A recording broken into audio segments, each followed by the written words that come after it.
Tonight, in the case of a neighborhood watch captain in Florida who shot and killed an unarmed 17-year-old. Firestorm of controversy swirling around the death of 28-year-old African-American woman. Officials say Sandra Bland was found hanging in her Texas jail cell 3 days after being arrested. Say 17-year-old Jordan Davis was shot and killed at a Southside gas station. A 37-year-old Cleveland woman died after being taken into police custody. Shots fired! 321, we have shots fired. We have one suspect down. We need to here. I ain't trying to hurt nobody. I've never hurt anybody.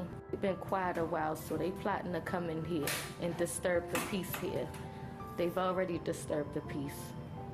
32-year-old Philando Castile, along with his girlfriend and her child, pulled over last night, the beginning of the incident not on tape. But Castile was shot.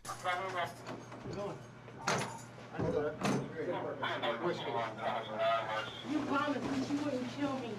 I didn't do anything. Watch your legs. Watch out her legs. Where's the restraint? Let's go. Which ones do you want? Dinner. Kneel down. One officer pinning 37-year-old Alton Sterling to the ground while another kneels on his arm. You can see one officer drawing his weapon. Hey, boss. How could this be justified? You took my sister away from me.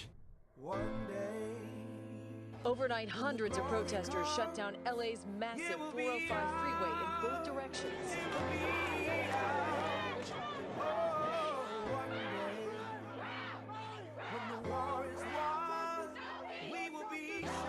Don't get weary. Don't get tired. Look at your neighbor and say the destination is real. Justice is real. Equality is real. So when you look on your right and they're tired, and when you look on your left and they're tired, just keep on. Keep on. Keep on. Keep. Support black business. Support black businesses. The Houston pages, Facebook. The Houston black pages.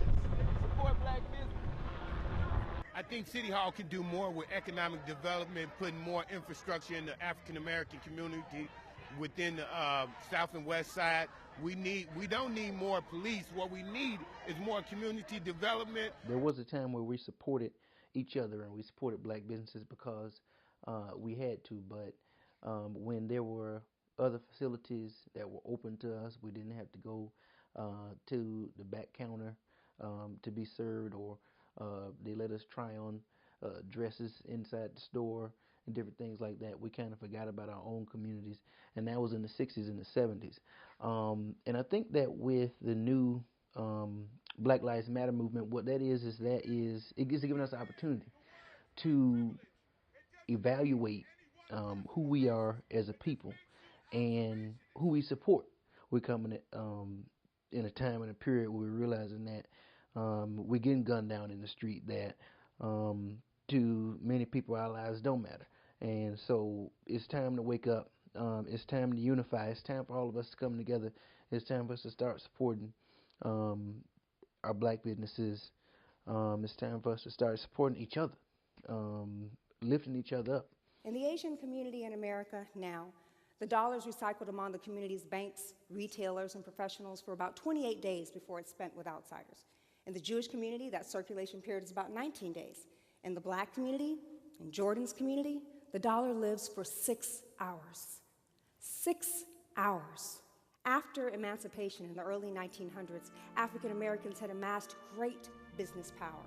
Most well-documented examples are in Tulsa, Oklahoma, and Durham, North Carolina.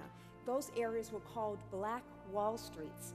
We had hospitals, insurance companies, banks, department stores, drug stores, all kinds of professionals and stores thrived.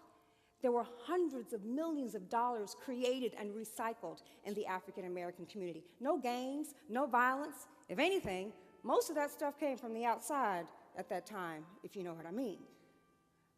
Actually, black unemployment up through 1940 was lower than that of whites in America. So the African American community at one point did achieve its North Star. But what about now?